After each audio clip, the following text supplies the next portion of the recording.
Chicken curry కోసం నేను ఈరోజు 1 కిలో చికెన్ తీసుకున్నానండి. ఈ 1 కిలో చికెన్కి గాను నేను రసంతో పని లేకుండా గ్రేవీగా చేయాలనుకుంటున్నాను. దానికి మనం కావాల్సినటువంటి పదార్థాలు తీసుకున్నాను. కొద్దిగా కొబ్బరి తీసుకున్నాను, కరివేపాకు, టమోటాలు పెద్దది ఒకటి, చిన్న సైజు ఒకటి. మరి పెద్ద టమోటా అంటే ఒకటే అయితే సరిపోతుంది. పచ్చిమిర్చి చిన్నవి ఒక 2 తీసుకున్నాను. ఇప్పుడు ఎర్రగడ్డను మనము కట్ చేసుకుందాము. పెద్ద ఎర్రగడ్డను తీసుకున్నాం కదండి, దాన్ని ఇట్లా మనకు చిన్న సైజు ముక్కలు కావాలంటే చిన్న చిన్నవి కోసుకోవచ్చు, గ్రేవీ బాగా వస్తుంది. లేదు అంటే ఇలా పెద్దగా అయినా కోసుకోవచ్చు. తీసుకున్న కొబ్బరిని నేను కట్ చేసి పెట్టుకున్నాను. 1 కిలో చికెన్కి మనకు రుచిగా తగినంత ఉప్పునైతే తీసుకున్నాను. ఈ టమోటాలని కూడా సన్న ముక్కలుగా కట్ చేసుకున్నాను. పచ్చిమిర్చిని కూడా కట్ చేసి పెట్టుకున్నానండి. కొద్దిగా కస్తూరి మేతి, తర్వాత చెక్క, లవంగాలు, యాలకులు, ఇవి గరం మసాలా పౌడర్ లాంటిది నేను ఇంట్లో ప్రిపేర్ చేసుకున్నాను. ఇది ఒక 1/2 స్పూన్ కంటే కొద్దిగా తక్కువే వేసుకోవాలండి, ఎందుకంటే ఘాటు ఉంటుంది. ఈ గరం మసాలా పౌడర్ నేను ఇంట్లోనే ప్రిపేర్ చేసుకున్నానండి. ఇది ఎవరికైనా కావాలంటే కామెంట్ చేయండి. నేను ఇంకో చిన్న వీడియో తీసి షార్ట్ వీడియోలు అప్లోడ్ చేస్తాను ఎలా చేసుకోవాలో. అలాగే ధనియా పౌడరు, కొద్దిగా పసుపు పొడి, మిరప్పొడి తీసుకున్నానండి. ధనియా పౌడర్ 1.5 స్పూను, మిరప్పొడి మనము కారం తగినట్టుగా తీసుకోవాలి. ఎందుకంటే ఇక్కడ ఈ గరం మసాలా పౌడర్లు కూడా మనకు కారం ఉంటుంది, అల్లం తెల్లగడ్డ పేస్ట్లో కూడా కారం ఉంటుంది. కాబట్టి అన్నిటికీ తగినట్టు పచ్చిమిర్చి కూడా వేస్తున్నాం కాబట్టి మిరప్పొడి మన టేస్ట్కి బట్టి వేసుకోవాలండి. ఎక్కువ అంటే ఎక్కువ, తక్కువ అంటే తక్కువ వేసుకోవచ్చు. నేనైతే 1.5 స్పూన్ వేసుకున్నాను. పసుపు పొడి, పోపు దినుసులండి ఇవి. నూనె కొద్దిగా కొద్దిగా తక్కువే తీసుకున్నాను నేను, ఎక్కువ కావాలంటే ఎక్కువ కూడా తీసుకోవచ్చు. తెల్లగడ్డ పేస్ట్ నేను ఇంట్లోనే ప్రిపేర్ చేసి పెట్టుకున్నానండి. 1 స్పూను కొద్దిగా వేసుకున్నాను, 1.5 స్పూన్ అనుకోండి అల్లం తెల్లగడ్డ పేస్ట్. ఇప్పుడు స్టవ్ ముట్టించుకొని కడాయి అయితే పెట్టుకుందామండి. ప్యాన్ వేడైంది. ఇప్పుడు మనం తీసుకున్నటువంటి నూనెని అయితే పోసుకుంటున్నాను అండి. ఇప్పుడు మనం తీసుకున్నటువంటి పోపు దినుసులు వేసుకోవాలి. ఎగిపోయాక కట్ చేసి పెట్టుకున్నటువంటి ఎర్రగడ్డ మనము వేసుకుంటున్నాను. ఇట్లా ఎర్రగడ్డ వేసుకున్నాక మనం కలుపుకుంటూ ఉండాలండి. కొంచెం బాగా ఎర్రగడ్డలు నూనెలో మగ్గే విధంగా కలబెట్టి ఉండాలి.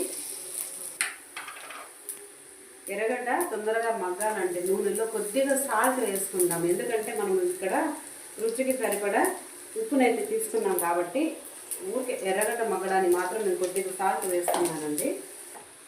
ఎర్రగడ్డ అయితే కొద్దిగా మగ్గింది. ఇప్పుడు పచ్చిమిర్చిని యాడ్ చేసుకుందాం. ఇప్పుడు ఈ స్టేజ్లో కరివేపాకు వేసుకుంటున్నామండి. బాగా ఎర్రగా మగ్గిపోయింది కదండి. ఇప్పుడు మనం టమోటాని యాడ్ చేసుకుందాం.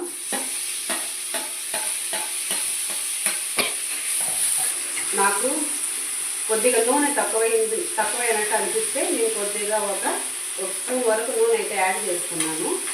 బాగా టమోటాలని బాగా మగ్గించాలండి నూనెలో. ఇట్లా మెదుపుతూ ఉంటే టమోటాలు బాగా మెదిగిపోతాయి, నూనెలు బాగా వాడిపోతాయి. ఇప్పుడు టమోటా నూనెలో బాగా మగ్గిపోయిందండి. ఇప్పుడు మనం ముందుగా తీసి పెట్టుకున్నటువంటి అల్లం తెల్లగడ్డ పేస్ట్ని అయితే యాడ్ చేసుకుందాం. బాగా అల్లం తెల్లగడ్డ పేస్ట్ కూడా పచ్చివాసన పోయే వరకు నూనెలో బాగా వేయించుకోవాలండి. స్టేజ్లో కొద్దిగా ఎగిరి ఇట్లా సైజ్ పని పట్టు ఉంటుంది కదా, వంటను కూడా గబ్బు కాకుండా ఉండాలంటే మనం మూతనైతే పెట్టేసి మంట కొంచెం తగ్గించామంటే బాగా మగ్గిపోతుంది. ఇప్పుడు మనం చూద్దామండి. ఓకే, బాగా అల్లం తెల్లగడ్డ పేస్ట్ కూడా బాగా మగ్గిపోయింది. ఇప్పుడు మనం దీంట్లో పసుపు పొడిని వేసుకుందాం.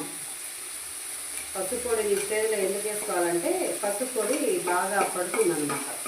మనం వేసి చికెన్ ముక్కలకు కానీ ఈ మసాలాకు కానీ పసుపు పొడి బాగా పడుతుంది. దీని తర్వాత చెప్పాలా, టమోటా అల్లం తెల్లగడ్డ ముక్కలకు బాగా పట్టింది కదా. ఇప్పుడు మనము ముందుగా కడిగి పెట్టుకున్నటువంటి చికెన్ని యాడ్ చేసుకుందాం.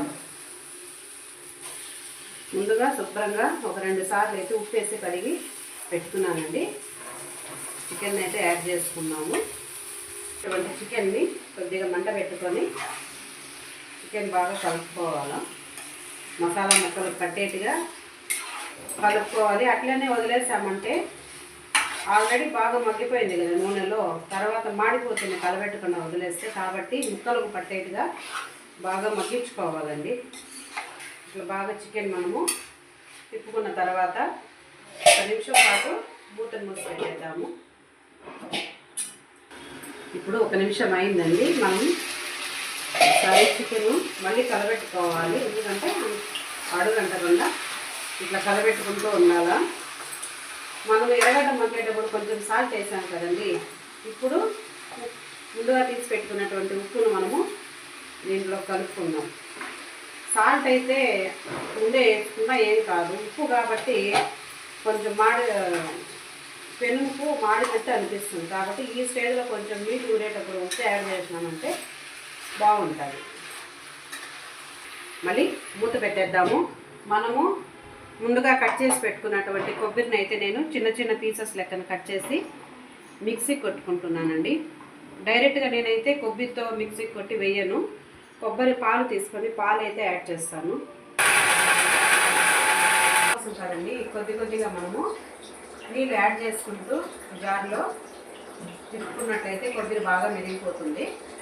కొబ్బరి ఈ విధంగా మెత్తగా పేస్ట్ లాగా అయితే చేసుకున్నాం కదా. ఈ పేస్ట్ మనం డైరెక్ట్గా వేసుకుంటే ఫ్యాట్ అది ఇది అంటారు కదండి. కాబట్టి నేను కొబ్బరి పాలను అయితే తీసుకుంటాను. ఇప్పుడు మనము కొద్దిగా వాటర్ యాడ్ చేసుకుందాము.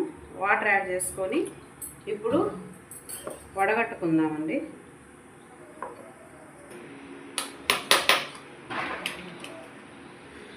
ఈ విధంగా మనం టీ వడగట్టేది కానీ ఏదన్నా ఇట్లా పాలని మెల్లిగా వడగట్టుకోవచ్చు. వడగట్టుకుని మళ్ళీ దాంట్లో పిప్పి వేసి మళ్ళీ వాటర్ పోసి కొద్దిగా చేసుకోవాలండి. దీన్ని మనము ఈ విధంగా చేతితో బాగా నలుపుకుంటే పాలన్నీ బాగా దిగిపోతాయి. దీంట్లో 1 కప్పు పాలనైతే నేను కొబ్బరి పాలు 1 కప్పు వచ్చాయండి నాకు, పచ్చి కొబ్బరి పాలు. ఇప్పుడు చికెన్ ఒకసారి చూద్దాము ఎంతవరకు వచ్చిందో. చూడండి, మనం ఉప్పు వేయడం వల్ల బాగా చికెన్లో ఉన్నటువంటి నీళ్ళంతా ఈ విధంగా ఊరిపోతుంది. ఈ నీళ్ళు బాగా మగ్గే వరకు చికెన్ అయితే కొద్దిగా వేయించుకుందామండి. ఎంతవరకు వచ్చిందో చూద్దాము. ఓకే అండి, నీళ్ళు కొద్దిగా మరిగాయి.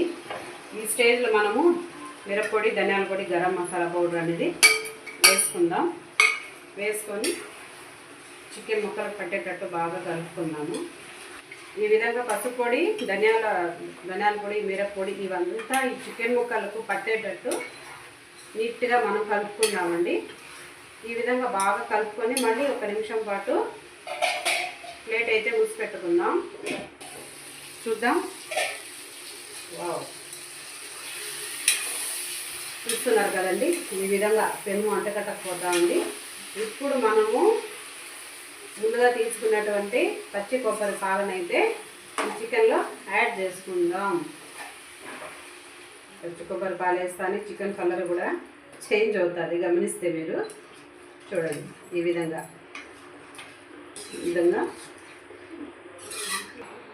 నేను వండుతున్నటువంటి చికెన్కి మా స్వీపర్ కూడా వచ్చేసాడు లోపలికి. మనం ముందుగా తీసుకున్నటువంటి కస్తూరి మేతిని ఈ విధంగా క్రష్ చేసి చికెన్లో మనము ఈ విధంగా కలుపుకోవాలి. కస్తూరి మేతి లాస్ట్లో కూడా వేసి దింపుకోవచ్చు, బాగుంటుంది. కానీ నాకు ఈ విధంగా చికెన్లో ఉడికితే బాగుంటుంది అనిపిస్తుంది. నా దగ్గర పుదీనా, కొత్తిమీర కూడా లేవు. ఉంటే మనం చికెన్ వేయించుకునేటప్పుడు వేస్తే ఇంకా మంచిగా ఉంటుంది, చాలా టేస్ట్ వస్తుంది చికెన్. పాలతో సహా ఇంకొద్దిగా నీళ్ళు అయితే నాకు అవసరం పడిందండి. ఇంకొద్ది వాటర్ అయితే మనము యాడ్ చేసుకున్నాం. ఈ విధంగా మొత్తం చికెన్ అయితే అయింది. దీన్ని ఇప్పుడు మనము ఒక 10 నుంచి 15 నిమిషాలు బాగా ఉడకబెట్టుకుందామండి. తర్వాత చూద్దాము, 10-15 నిమిషాల తర్వాత చూద్దామండి. Very good smell. ఈ విధంగా చికెన్ని మధ్యలో కలుపుకుంటూ ఉండాలి. ఇంకొక 5 నిమిషాలండి మన చికెన్ రెడీ అయిపోతుంది. మరి చికెన్ ఇంకా ఉడికిపోయి ఉంటుందండి. చూసుకుందాం. ఇప్పుడు చూడండి, మీరు గమనిస్తే ఆయిల్ అనేది కొద్దిగా పక్కకు వచ్చేస్తుంది. కూర కూడా తిక్కుగా అయిపోయిందండి, చిక్కగా అయిపోయింది. మనం రసం పెట్టుకోవట్లేదు కాబట్టి, కొబ్బరి పాలు వేసుకున్నాం కాబట్టి రైస్లో తినడానికి అయితే ఈ విధంగా చికెన్ అయితే ఇట్లా ఉడికితే సరిపోతుంది. ఈ స్టేజ్లో మనము ఉప్పుని చెక్ చేసుకుందామండి. కొద్దిగా తక్కువ అనిపించింది. ఇప్పుడు సాల్ట్ కూడా కొద్దిగా వేసుకున్నాను. వేసుకొని ఈ విధంగా బాగా కలుపుకొని అయిపోయిందండి. అంతే, ఇంకా చికెన్ మనం ఆపేద్దాం. మా దగ్గర స్లీపర్ నీ చికెన్ చేస్తుంటే వాసనకి వచ్చి నా ఎదుకే నిలబడ్డాడు. పెట్టమ్మా నాకు అన్నట్టుగా మా స్లీపరు. చూడండి, కొద్దిగా రైస్ పెట్టుకొని ఈ గ్రేవీని ఈ విధంగా కలుపుకొని తిని చికెన్ ముక్క ఎంత బాగా ఉడికిపోయిందో ఇదో చూడండి. మెత్తని పీసులు కూడా చాలా బాగా ఉడికిపోయాయండి. ఈ విధంగా కొద్దిగా ముక్క తీసుకొని అన్నంలో కలుపుకొని కొద్దిగా ఎర్రగడ్డ నంచుకొని మనం ఈ విధంగా తిని చూద్దామండి.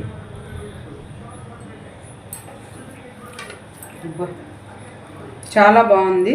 మీరు ఇంట్లో ట్రై చేయండి మీకు నచ్చినట్లయితే.